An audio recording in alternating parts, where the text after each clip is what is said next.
நம்மோடு இருக்கிறார். यीशु हमारे साथ है. அவர் அற்புதங்களை செய்வார். वो अद्भुत काम करेगा. அவர் அதிசயங்களை செய்வார். वो आश्चर्य काम करेगा. எதிர்பார்த்து கொண்டிருக்கிற சகல நன்மைகளையும் இன்றைக்கு நமக்கு தந்து நம்மை ஆசீர்வதிப்பார். जो भी चीजों की हमने मांग की है, हम आशा रखते हैं वो सब कुछ आज हमें वो देगा. நாம் செய்ய வேண்டியதெல்லாம் नहीं करना नहीं, நம்ம தேவனுடைய வார்த்தையை நாம் கவனிக்க வேண்டும். हमें परमेश्वर के वचनों पर हमें मनन करना. தேவனுடைய வார்த்தையை கவனிக்கும் பொழுது परमेश्वर के शब्दों पर ध्यान देते समय அந்த வார்த்தை நம்முடைய காது வழியாக அப்படியே உள்ளே செல்லும். वो शब्द हमारे कानों से अंदर जाकर உள்ளே செல்லும் பொழுது ஒரு புதிய உற்சாகத்தை அது கொடுக்கும். वो अंदर आते समय एक नया उत्साह लेके आता है. அந்த வார்த்தை ஒரு புதிய நம்பிக்கையை, விசுவாசத்தை கட்டளை கொடுக்கும். ये वो वचन हमारे अंदर एक नया आशीष, नई आशा को, नए विश्वास को लेकर आता है. வேதம் சொல்லுகிறது, वचन कहता है நீ விசுவாசித்தால் தேவனுடைய மகிமை காண்பாய். विश्वास करोगे तो परमेश्वर की महिमा को देखोगे. அப்போ விசுவாசம் எங்கிருந்து ஆரம்பிக்கிறது? तो विश्वास कहां से शुरू होता है? வசனத்தை கேட்கும் பொழுது இருந்து ஆரம்பிக்கிறது. वचन को सुनने के समय विश्वास शुरू होता है. ஒரு நிமிடம் நம்முடைய தலைகளை தாழ்த்தி கண்களை மூடி ஜெபிப்போம். एक मिनट के लिए अपने आंखों को बंद करेंगे, अपने सर को झुकाकर प्रार्थना करेंगे. நல்ல பிதாவே, நாங்கள் உம்மை நன்றியோடு துதிக்கிறோம், ஸ்தோத்திரிக்கிறோம். இந்த பகல் வேளையிலே பரிசுத்த ஆவியானவர் எங்கள் நடுவிலே நீர் இறங்கி வந்து நீர் பேச வேண்டுமாய் ஜெபிக்கிறோம் ஐயா. இந்த இடத்தில் இருக்கிற தேவனுக்கு பிரியமில்லாத அசுத்த கிரியைகள் இயேசுவின் நாமத்தினாலே வெளியேறும்படி கட்டளை கொடுக்கிறோம். அந்த கால வல்லமைகளை இயேசுவின் நாமத்தினாலே கட்டிந்து புறப்படுத்துகிறோம். விடுதலை கொடுத்த ஆசீர்வதிங்க இயேசுவின் நல்ல நாமத்தில் ஜெபிக்கிறோம் நல்ல பிதாவே. இன்றைக்கும் நம்முடைய தியானத்திற்கு आज हमारे ध्यान करना चाहिए ஏசாயா தீர்க்கதரிசன புத்தகம் यशायाह की पुस्तक 43ஆம் அதிகாரம் 4ஆம் வசனம். 43 अध्याय इसका 4वां वचन 43 में 4.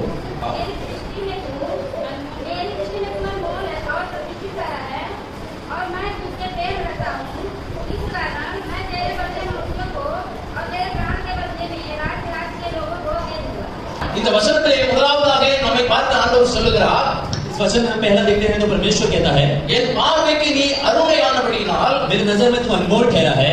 நீ கனம் பெற்றாய். अनमोल ठहरा है. அதாவது நீ என் பார்வைக்கு அருமையானவள் என்று ஆண்டவர் சொல்லுகிறார். वचन कहता है, परमेश्वर कहता है तू मेरे नजरों में अनमोल ठहरा है. முதலாவதாக இந்த நல்ல சபாவில் இருக்கிற இந்த இடத்தில் உள்ள மக்களை பார்த்து ஆண்டவர் சொல்லுகிறார், என் பார்வைக்கு நீ அருமையான மகள் மகன் என்று. इस जगह के धन्यवाद के लोगों को देखकर परमेश्वर कहता है तुम मेरे नजर में अनमोल ठहरे हो. எத்தனை பேர் சந்தோஷமா இருக்கீங்க? कितने आनंदित है यहाँ पर लोग. अनेक பேர் டல்லா இருக்கீங்க. உங்களுடைய ஃபேஸ் நீங்க மாத்துங்க, நல்ல ஸ்மைலோட போய் கர்த்தருடைய வார்த்தை கேளுங்க. कई लोग बहुत ही अभी भी डल है, आपके चेहरे को आपको बदलना पड़ेगा. मुस्कुराहट के साथ परमेश्वर के वचन को सुनिए. Hallelujah hallelujah. தேவனுடைய வார்த்தையை பேசும் பொழுது கவனமாக சந்தோஷத்தோடு கேட்க வேண்டும். परमेश्वर के वचन को सुनते समय ध्यान से और आनंद से आपको सुनना है. அப்பொழுதுதான் அது ஆசீர்வாதமாக மாறும். तभी ही वो आशीष में बदल जाएगा. இயேசு சொல்லுகிறார், यीशु कह रहे हैं நீ என் பார்வைக்கு அருமையான பிள்ளைகள், तुम मेरे नजर में अनमोल ठहरे लोग हो. என் பார்வைக்கு அழகான பிள்ளை, मेरे नजर में तुम बहुत ही खूबसूरत हो. நீ என் பார்வைக்கு நல்ல சிறந்த ஒரு நல்ல ஸ்பெஷல் சைல்டாக இருக்கிறீங்க. मेरे नजर में तुम बहुत प्रतिष्ठित हो, तुम बहुत ही खूबसूरत हो. அது மட்டுமல்ல, इतना ही नहीं, ஆண்டவர் சொல்லுகிறார், நான் உங்களை நேசிக்கிறேன். परमेश्वर कह रहा है मैं तुमसे प्रेम करता हूं. எல்லாரும் சொல்வாங்க God is love என்று சொல்வாங்க. सब लोग कहते हैं परमेश्वर ही प्रेम है.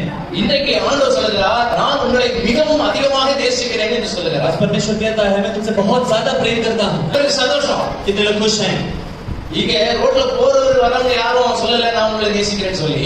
अगर आज यहाँ पर रोड पे आने वाले जाने वाला कोई कह दे कि मैं तुमसे प्रेम करता हूँ, இந்த உலகத்தை உண்டாக்கின தேவன் சொல்லுகிறார். ऐसा कोई नहीं, बल्कि परमेश्वर संसार को बनाने वाला परमेश्वर कह रहा है. உங்களையும் என்னையும் உண்டாக்கின தேவன் சொல்லுகிறார். आपको और मुझे रचने वाला परमेश्वर कह रहा है நீ என் பார்வைக்கு அருமையானவன், तुम मेरे नजर के लिए अनमोल, நான் நேசிக்கிறேன் என்று சொல்லுகிறார். मैं तुमसे प्रेम करता हूँ कह रहा है. ஹalleluya.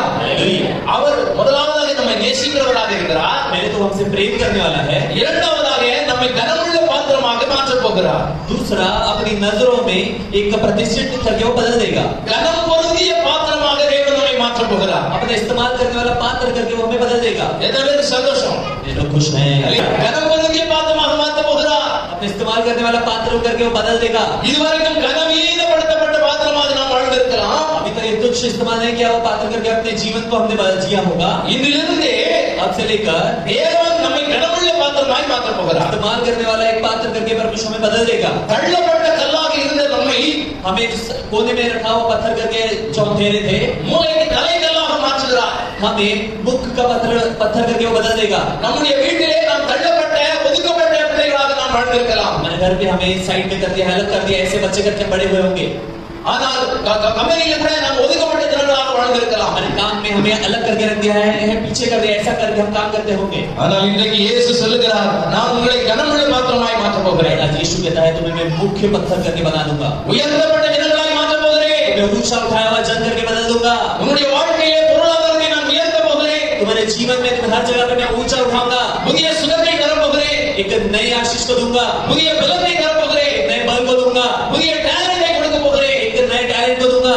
எல்லா காரியங்களிலும் உயர்த்தப்பட்ட பிள்ளைகளாக நான் हर काम மாற்றுவேன். में मैं तुम्हें ऊंचा उठाऊंगा. அன்பு தேவனுடைய பிள்ளைகளே, परमेश्वर के प्रिय लोगों, நம்முடைய ஆண்டவர் நம்மை உண்டாக்கின நோக்கமே हमारा परमेश्वर हमें बनाने का कारण है எல்லாரையும் உயர்த்தப்பட்ட பிள்ளைகளாய் மாற்ற வேண்டும் என்பதற்காக. हर जगह पे हमें ऊंचा उठाया जाए. அன்றைக்கு ஆதாமையும் ஏவாளையும் தேவன் உண்டாக்கினார். उस समय परमेश्वर ने आदम और हवा को बनाया. உலகத்தை பலகி நிரப்புங்கள் என்று சொல்லி ஒப்பு கொடுத்தார். जब संसार को पे राज से भर दो करके कहा, அவர்களுக்கு தேவையான எல்லா காரியங்களையும் செய்து உயர்த்தப்பட்ட பிள்ளைகளாக இன்றைக்கு பேசுகிற பிள்ளைகளாக மாற்றினார். उनके लिए जो भी चाहिए वो देख रहा था, ऊंचा उठाकर आज तक उनका नाम लेते हैं ऐसे लोग बनाया. அல்லேலூயா. हालेलुया. அது மட்டுமல்ல, उतना ही नहीं, வேதத்திலே சொல்லப்பட்டிருக்கிற பரிசுத்தவான்கள் எல்லாரையும் தேவன் உயர்த்தி கனமுள்ள பாத்திரமாக வைத்திருக்கிறார். वचन कहता है पवित्र आत्मा से भरे हुए हर एक लोगों को वो चुनकर ऊंचा उठाने वाले लोग करके ठहराता है. உண்மையாகவே எல்லா பரிசுத்தவான்களையும் கனமுள்ள பாத்திரமாய் வைத்திருக்கிறார். सच में हर एक पवित्र आत्मा से भरे लोगों को उसने ऊंचा ठहराया है. அல்லேலூயா. அல்லேலூயா. இன்னைக்கு நம்மையும் கனமுள்ள பாத்திரமாய் மாற்றும்படி இயேசு இந்த இடத்திலே, இந்த ஆலயத்திலே, நம்முடைய சேவியர் ஆலயத்திலே இறங்கி வந்திருக்கிறார். आज हम इस्तेमाल करने वाला पात्र बनाने के लिए परमेश्वर आज इस जगह पे इस कलिशा में परमेश्वर पवित्र आत्मा उतराया है. அல்லேலூயா. हालेलुया.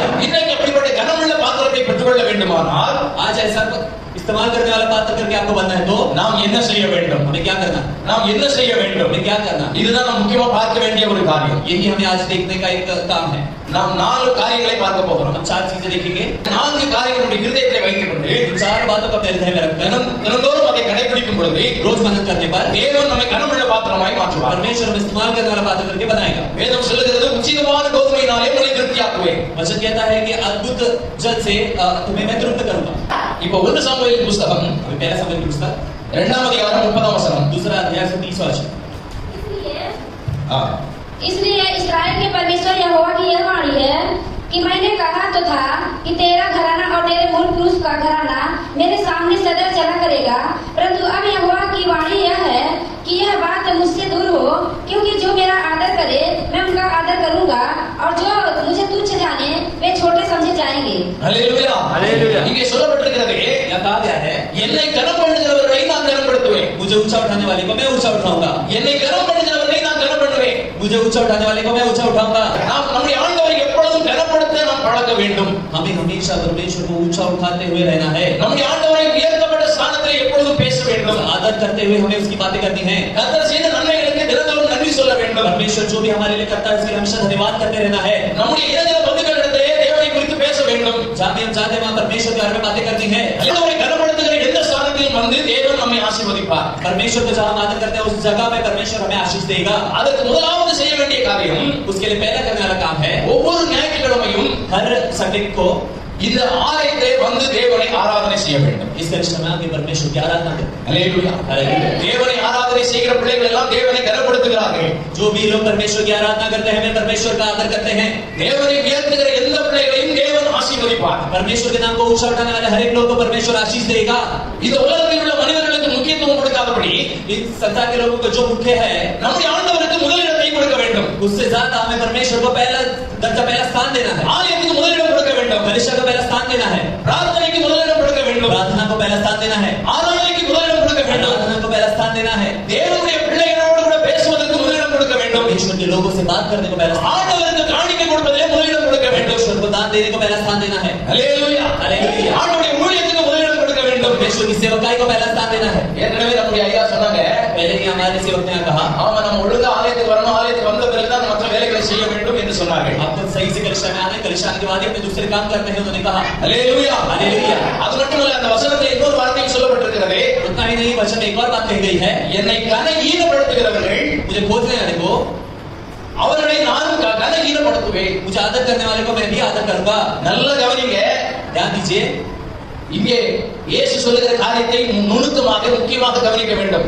यीशु जो बोल रहा है इस बात को ध्यान से सुनिए और इसे मुख्य दर्जा दीजिए। ஆண்டவர் சொல்கிறார், என்னை கனப்படுத்துகிறவர்களை நான் கனப்படுத்துவேன், मुझे आदर करने वाले को मैं आदर करूंगा। ஆலயத்துக்கு வராதபடி அவரை கனஈனப்படுத்துகிறவர்களை நானும் கனஈனப்படுத்துவேன் என்று சொல்கிறார்। कलीसिया नहीं आकर उसका निरादर करने वाले को मैं भी निरादर करूंगा, वो कहता है। இன்னைக்கு अनेक குடும்பங்கள் கஷ்டத்திலே வாழ்ந்து கொண்டிருக்கிறார்கள்। आज कई परिवार कष्ट में जी रहे हैं, अनेक ஜனங்கள் ஒதுக்கப்பட்ட நிலைமையிலே வாழ்ந்து கொண்டிருக்கிறார்கள்। बहुत से लोग दुर्दशा में जी रहे हैं, अनेकருடைய வாழ்க்கையிலே உயர்த்தப்பட்ட நிலைமை இல்லை। कई लोगों के जीवन में कभी ऊंचा स्थान पे रहे ही नहीं। அதற்கு காரணம் என்ன என்று நினைக்கிறீர்கள்? उसका क्या कारण है आपको लगता है? நாம் நினைக்கிறோம் அவர்கள் தான் காரணம், இவர்கள் தான் காரணம் என்று சொல்கிறோம்। हमें लगता है वो आदमी कारण है, ये आदमी कारण है उसका, எங்க முதலாளி தான் காரணம் என்று சொல்கிறோம்। मेरा जो बॉस है वही कारण है लगता है, என்னுடைய கணவர் தான் காரணம் என்று சொல்கிறோம்। मेरा पति ही इसका कारण है लगता என்னுடைய है, பிள்ளைகள் தான் காரணம் என்று சொல்கிறோம்। मेरे बच्चे ही इसका कारण है लगता है। இல்லை இல்லை இல்லை, नहीं, ऐसा नहीं, உண்மையாகவே நாம் தான் காரணம்। सही में हम ही इस चीज का कारण है। அல்லேலூயா। हालेलुया। எத்தனை பேருக்கு இது புரியுது தெரியல? कितने लोग समझ रहे हैं मुझे पता नहीं। நாம் கஷ்டப்படுவதனுடைய காரணம் நாம் தான் காரணம்। हम कष्ट उठाने का कारण हम खुद हैं। அல்லேலூயா। हालेलुया। தேவனை கனப்படுத்துகிற காரியத்திலே நாம் தவறி இருக்கிறோம் என்பதை புரிந்து கொள்ள வேண்டும்। परमेश्वर को आदर देने के काम में हम पीछे नहीं हटना चाहिए, ये समझ लीजिए। ஒரு வருஷத்துக்கு 52 சண்டே இருக்கிறது। एक साल में 52 संडे हैं। 52 சண்டே நாம் முதலாவது ஆலயத்துக்கு வர வேண்டும்। 52 संडे सबसे पहले हमें कलीसिया में आना है। இப்போ நான் ஒரு கேள்வி கேட்கிறேன், யாரெல்லாம் 52 வாரமும் சர்ச்சுக்கு வந்திருக்கீங்க? चलिए मैं एक सवाल पूछता हूं, कितने यहाँ पर लोग हैं जो 52 संडे चर्च में आए हैं? கரங்களை உயர்த்தி காட்டுவோம் अपने எல்லாரும்। हाथों को उठा के जरा दिखाएंगे। அல்லேலூயா। हालेलुया। நம்மிலே பாதி பேர் 52 வாரம் வர முடியவில்லை। हम में से आधे लोग भी 52 संडे कलीसिया में नहीं आ रहे। ஃபர்ஸ்ட் ஸ்டெப் இந்த காரியம் தான்। पहला कदम यही काम है। இப்போ ஸ்கூலுக்கு ஒரு பையன் போறான்னு வைத்துக் கொள்ளுங்க। पहले समझिए कि एक बच्चा स्कूल जाता है, அந்த பையன் எப்படி படிக்கிறான் எப்படி படிக்கலங்கிறது முக்கியம் இல்லை। वो बच्चा कैसे पढ़ता है कैसे नहीं पढ़ता ये मुख्य नहीं है। முதலாவதாக ஸ்கூலுக்கு அதாவது 100% அட்டெண்டன்ஸ் இருந்தா போதும் என்று சொல்கிறார்। सबसे पहला चीज ये है कि वो स्कूल रोज जाना चाहिए, यही मुख्य है। அதுக்கு தனி மார்க் எல்லாம் உண்டு। उसके बाद उसके लिए भी अलग मार्क्स होते हैं। அதற்கு பிறகுதான் அந்த பையன் எப்படி படிக்கிறார் என்று சொல்லி அவங்களுக்கு டெஸ்ட் வச்சு எக்ஸாம் எல்லாம் வச்சு மார்க் எல்லாம் போடுறாங்க। उसके बाद ये बच्चे कैसा पढ़ाई देखने के लिए टेस्ट रख के एग्जाम रख के मार्क्स देते हैं। அதே போல ஆலயத்துக்கு முதலாவதாக நாம் வர வேண்டும்। वैसे ही कलीसिया में सबसे पहले हमें आना है। அல்லேலூயா। हालेलुया। எவ்வளவு முக்கியமான காரியங்கள் இருந்தாலும், कितने भी मुख्य काम हो तो, எவ்வளவு முக்கியமான ஃபங்க்ஷன் இருந்தாலும், कितना भी मुख्य आपका फंक्शन हो, எவ்வளவு முக்கியமான நபர் வீட்டுக்கு சீஃப் கெஸ்டாக வந்திருந்தாலும், कितना भी मुख्य आदमी आपके घर पे आ गए हो तो தேவனை நாம் கனப்படுத்த போக வேண்டும் என்று புறப்பட்டு வர வேண்டும்। परमेश्वर को आदर करने मुझे जाना है बोल के आपको निकल के आना है। அல்லேலூயா। அல்லேலூயா। உங்க வீட்டுக்கு ஒரு கெஸ்ட் வந்தால், आपके घर पे एक मेहमान आए तो, இன்னைக்கு சண்டே, आज संडे है, இன்னைக்கு நம்ம சர்ச்சுக்கு போறோம், आज मुझे चर्च जाना है, கொஞ்சம் வெயிட் பண்ணுங்க நாங்க போயிட்டு வரோம்னு சொல்லணும்। थोड़ा इंतजार कीजिए हम जाके आते हैं कहना है। அப்படி இல்லை என்றால் நீங்களும் சர்ச்சுக்கு வாங்கன்னு கூட்டிட்டு வந்து உட்கார வைக்க வேண்டும்। ऐसा नहीं है तो आप भी आइए हमारे साथ चर्च में करके उन्हें भी बिठा दीजिए। அல்லேலூயா। அல்லேலூயா। இதை நீங்கள் சரியாக செய்யும் பொழுது ये आप सही से करोगे तब நிச்சயமாகவே தேவன் உங்களை கனப்படுத்தி உயர்ந்த இடத்தை வைப்பார்। निश्चय परमेश्वर आपको बल दे के ऊंचे स्थान पर रखेगा। தலைவருக்கு யாராவது கஷ்டமா நமக்கு? ये करने के लिए बहुत बड़ा कष्ट है क्या हमें? ஆண்டவர் சொல்றாரு, வருத்தப்பட்டு பாரம் சுமக்கிறவர்களே, परमेश्वर कहता है दुख में पड़े लोगों, நீங்கள் எல்லாரும் என்னிடத்தில் வாருங்கள், सारे मेरे पास आओ, நான் உங்களுக்கு இளைப்பாறுதல் தருவேன்। मैं तुम्हें सांत्वना दूंगा। நான் உங்களுக்கு என்ன தருவேன்? मैं तुम्हें क्या दूंगा? இளைப்பாறுதல் தருவேன்। सांत्वना दूंगा। ஆலயத்துக்கு வந்து ஆண்டவர் உங்களை கஷ்டப்படுத்துகிற தேவன் அல்ல। कलीसिया में लाके परमेश्वर तुम्हें कष्ट में रखने वाला प्रभु नहीं है। ஆலயத்துக்கு கொண்டு வந்து உங்களை ஆசீர்வதிக்கிற தேவன்। कलीसिया में लाके तुम्हें आशीष देने वाला प्रभु है। ஆலயத்துக்கு கொண்டு வந்து உங்களை சந்தோஷப்படுத்துகிற தேவன்। कलीसिया में लाके तुम्हें खुशी देने वाला प्रभु है। அல்லேலூயா। हालेलुया। அன்பு தேவனுடைய பிள்ளைகளே, நம்முடைய ஆண்டவர் அன்பானவர்। हमारा परमेश्वर के लोग हमारा परमेश्वर प्यारा प्रभु है। உண்மையாகவே அவர் இங்கே கொண்டு வந்து நம்மை சந்தோஷப்படுத்திக் கொண்டிருக்கிறார்। वो सही हमें यहाँ ला के आनंदित करता है। உங்களையும் என்னையும் உண்டாக்கின நோக்கமே தேவனை ஆராதிப்பதற்காக தான்। आपको और मुझे बनाने का कारण ही है कि हम मिलकर परमेश्वर की आराधना करें। அந்த நோக்கத்தை अनेक நேரம் நாம் மறந்து விடுகிறோம்। हम वो काम को छोड़ के परमेश्वर को भूल जा रहे हैं। நாம் अनेक நேரம் அதை அசட்டை பண்ணி விடுகிறோம்। हम परमेश्वर को छोड़ के आगे बढ़ जा रहे हैं। அப்படி இருக்கும் பொழுது தேவன் நம்மை அசட்டை பண்ணுவார்। वैसा करते समय परमेश्वर हमारा निरादर करेगा। ஒரு இடத்துல வேதம் சொல்கிறது, एक जगह पे वचन कहता है, என்னை நீங்கள் ஆகடியம் பண்ணினால் நான் உங்களை ஆகடியம் பண்ணுவேன், அதாவது நான் உங்களை கிண்டல் பண்ணுவேன் என்று சொல்கிறார்। एक जगह वचन कहता है कि तुमने मेरा निरादर किया तो तुमने मुझे निरादर किया तो मैं भी तुम्हारा निरादर करूंगा। தேவனுடைய பிள்ளைகளே, தேவன் நம்ம கஷ்டப்படும் பொழுது, வேதனைப்படும் பொழுது, நீங்கள் ஆலயத்துக்கு வராமல் இருந்த காரியத்தை குறித்து பல காரியங்களை மனதில் வைத்து நம்மளை பார்த்து அவர் கிண்டல் பண்ணுவாராம்। वचन कहता है कि अगर तुम कलीसिया में नहीं आते हो, तुम कष्ट में रहते हो, तभी तुम दुर्दशा में रहते हो, तो वो भी तुम्हें देखकर उस समय तुम्हारा मजाक उड़ाएगा। ஆனால் நாம் தேவனுடைய ஆலயத்தில் வந்து தேவனை கனப்படுத்தும் பொழுது, मगर जब हम परमेश्वर के भवन में आके उसका आदर करेंगे तो கர்த்தர் நம்மை கனப்படுத்துவார்। परमेश्वर हमारा आदर करेगा। அல்லேலூயா। हालेलुया। அன்பு தேவனுடைய பிள்ளைகளே, परमेश्वर परमेश्वर के प्यारे लोगों, ஆலயத்துக்கு வருவதற்கு பைசா இல்லை என்று நினைக்கிறீர்களா? कलीसिया आने के लिए पैसा नहीं है सोच रहे हो तो, ஆலயத்துக்கு வருவதற்கு நேரம் இல்லை என்று நினைக்கிறீர்களா? कलीसिया आने के लिए समय नहीं सोच रहे तो, இதையெல்லாம் நாம் சரிப்படுத்திக் கொண்டு நம்ம கிட்ட கொஞ்சம் பைசா இருந்தாலும் ஆலயத்துக்கு முதல்ல போயிட்டோம்னு சொன்னா, आप कहेंगे मेरे पास ये सब ठीक है पर मेरे पास थोड़ा भी पैसा हो तो मैं कलीसिया जाऊंगा पहले तो, மற்ற எல்லா காரியங்களும் தேவன் சந்தித்து நம்மை ஆசீர்வதிப்பார். बाकी सारे चीजों को परमेश्वर ध्यान रख के आपको आशीष देगा।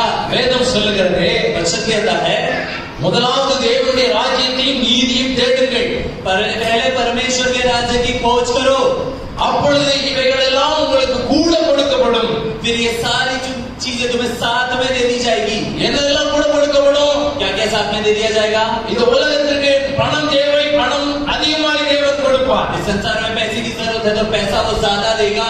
நமக்கு புது பலன், சுகம், ஆரோக்கியம் தேவை, அது அதிகமாய் கொடுப்பார். हमें नया बल स्वास्थ्य की जरूरत है वो उससे ज्यादा देगा। சந்தோஷம், சமாதானம், செழிப்பு, மகிழ்ச்சியை அதிகமாய் கொடுப்பார். हमें खुशी आनंद हर चीज ज्यादा देगा। நாம் ஆலயத்துக்கு வரும் பொழுது कलीसिया के समय இதெல்லாம் நமக்கு கை கூடப்படும். ये सारी चीजें हमारे हाथ में दिख जाएगी। முதலாவது தேவனை கனப்படுத்தும் பொழுது தேவன் நம்மை கனப்படுத்துவார். पहले परमेश्वर का आदर करते समय परमेश्वर हमारा आदर करेगा। தேவனுடைய தேவதாசர்களை கனப்படுத்தும் பொழுது தேவன் நம்மை கனப்படுத்துவார். परमेश्वर के दास का आदर करते समय परमेश्वर हमारा आदर करेगा। நம்முடைய போதகர் ஐயாவை நாம் கனப்படுத்தும் பொழுது தேவன் நம்மை கனப்படுத்துவார். सेवक का आदर करते समय परमेश्वर हमें आदर करेगा। हालेलुया.